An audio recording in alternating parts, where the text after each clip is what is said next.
तो हेलो लोगोफोर बरायबाय Bodo Job Info official YouTube चेनेलाव दा नोंथांमोननो मोनथाम जबनि आपडेट लाना फैदों जेराव एडमिट बेनिफ्राय एग्जामनि बागै आरो एप्लाइनि बागै जेराव पोस्टआ गोबां रोखोमनि दङ आरो गासैबो डाइरेक्ट रिक्रुटमेन्ट आरो लोगोसे कम्बाइन्ड एग्जाम जागोन गावगाबागाव आलदा आलदा डिपार्टमेन्टनि एग्जाम जागोन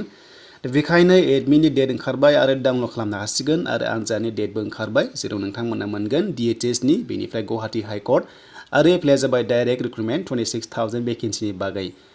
दा गिबियावनो आं फैबाय हेल्थ डिपार्टमेन्टनि वेबसाइटआव बेयाव फैनाय लोगो लोगो जोंहा माखासे लेटेस्ट आपडेटखौ नायगोन आरो एग्जामनि डेटखौबो जों नायगोन ग्रेड 3 ग्रेड 4 जोंहा पोस्ट ओंखारदोंमोन जेराव नोंथांमोना टेक्निकेल नन टेक्निकेलाव एप्लाइ खालामदोंमोन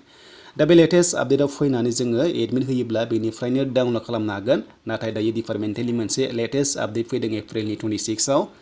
दा बेयावनो एडमिट नोंथांमोना कम्बाइन्ड एग्जाम थाखाय डाउनलड खालामनो हाथारसिगोन आरो एग्जामा डेट ओंखारबाय आरो बे डेटआ दाखालि ओंखारदोंमोन मोनसे नटिसनि गेजेरजों आं बेखौ नोंथांमोननो दिन्थिगोन दा गिबियावनो जाय नोंथांमोना चेनेलाव गोदानै फैदों साबस्क्राइब खालामना लाबानो जाबाय जाहाथे एडमिट होयोब्ला नोंथांमोना थाबनो मोननाय जागोन दा एग्जामा 15 मेआव जागोन ना मोनसे नटिस ओंखारदोंमोन आरो बे नटिसआ बबेनिफ्राय फैदोंमोन होनोब्ला आं नोंथांमोननो दायो दिन्थिगासिनो दङ बेनिखायनो एडमिटआ जोंहा 8 मेनि सिगां मोननायनि चान्सआ थागोन ओंखायनो नोंथांमोना रेडि जादो आरो बे नटिसआ बबेनिफ्राय फैदोंमोन जों बेखौ दानिया नायनोसै जेराव पोस्टआ ग्रेड 3 आरो ग्रेड 4 टेक्निकेल आरो नन टेक्निकेल पोस्ट थागोन जेराव 3,945 भेकेन्सिमोन नाथाय बारायनानै दुब्रिनि थाखायबो एड खालामदोंमोन दा बे नटिसआ तिनसुकियानिफ्राय ओंखारदोंमोन 15 मेआव एग्जाम जानांगौ होननानै बेखायनो गासैबो स्कुल एबा कलेजफोरखौहाय रेडि खालामो बेखौ खावलायदोंमोन माखासे लेटारनि गेजेरजों दा रेडि जाबायगोन बेनिफ्राय मा आपडेट फैयो नोंथांमोना नेथ'दो नाथाय एग्जामा 15 मेआव जानायनि चान्सआव थांगासिनो दङ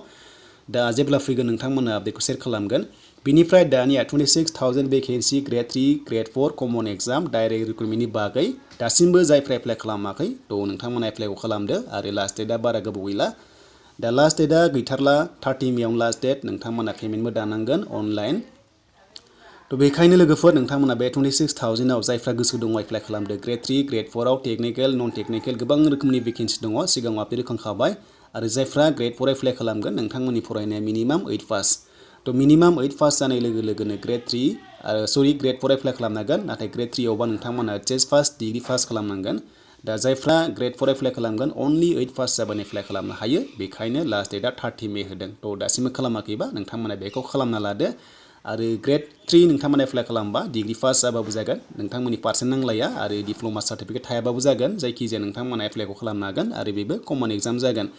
दा बे कमन एग्जामा माब्ला जागोन बेनि सायावबो माखासे कमेन्ट्स फैयो दा एप्लाइ लास्ट डेटआ 30 मेसो दा बेखायनो बे एग्जामा जोंनिया जानायनि चान्स थागोन जुन नङाबा जुलाइआव जानायनि चान्स थागोन मानोना कम्बाइन एग्जाम नालाय खनसेनो एग्जाम जागोन ग्रेड 3 एक्सट्रा जागोन बेनिफ्राय ग्रेड 4आ एक्सट्रा जागोन दा लोगोफोर एप्लाइ खालामदों नोंथांमोना जायफ्रा 8 पास ग्रेड 4आव 10 पासआबो ग्रेड 4आव बेनिफ्राय 12 पासआबो ग्रेड 4आव हायो नाथाय मोनसे बाथ्रा दङ जेरावनोखि 8 पासनि डिटेल्स सार्टिफिकेट गैयाबा नोंथांमोना अनलि बि केटेगरियाव थांनानै एप्लाइ खालामनो हागोन बा 8 पासनि पस्ट एप्लाइ खालामनो हानाय नङा नाथाय अब्लाबो ग्रेड 4आव एप्लाइखौ खालामनो हागोन थ' बेनिफ्राय ग्रेड 3आव जायखिजाया डिग्री पास पार्सेन्ट नाङा डिप्ल'मा नाङा बेनिफ्राय एचएस पासबाबो ग्रेड 3आव एप्लाइ खालामनो हायो टेक्निकेल नन टेक्निकेलाव बेनिफ्राय 10 पासबोदा ड्राइभार नोंथांमोना लाइसेन्स दङबा एप्लाइ खालामनो हागोन ड्राइभार पस्टआवबो अके स' बे जाबाय लोगोफोर बेनिफ्राय दानिया जों थांसै गुवाहाटी हाई कर्ट थ' दानिया गुवाहाटी हाई कर्टआव एप्लाइ जादोंमोन 2022आव जेराव भेकेन्सिया दंमोन 237 बेनिफ्राय बेनि एग्जामा फैगासिनो दङ बेखायनो अफिसियेल नटिस बेयाव पाब्लिश खालामबाय जायफ्रा दासिमबो मिथियाखै एग्जाम डेट बेनिफ्राय एडमिट डाउनलड डेट गासैबो ओंखारजोब्बाय दा बे 19 एप्रिलावनो पाब्लिश जादोंमोन बेनि सायावबो नोंथांमोननो मोनसे भिडिअ खालामदोंमोन थ' बेखायनो जों फिन खनसेबाव बेयाव नायनोसै आपकामिं एग्जामनि बागै जि पस्टआ जाबाय LDA बेनिफ्राय कपिस्ट ग्रेड 3आव नन टेक्निकेल लाइननि बियो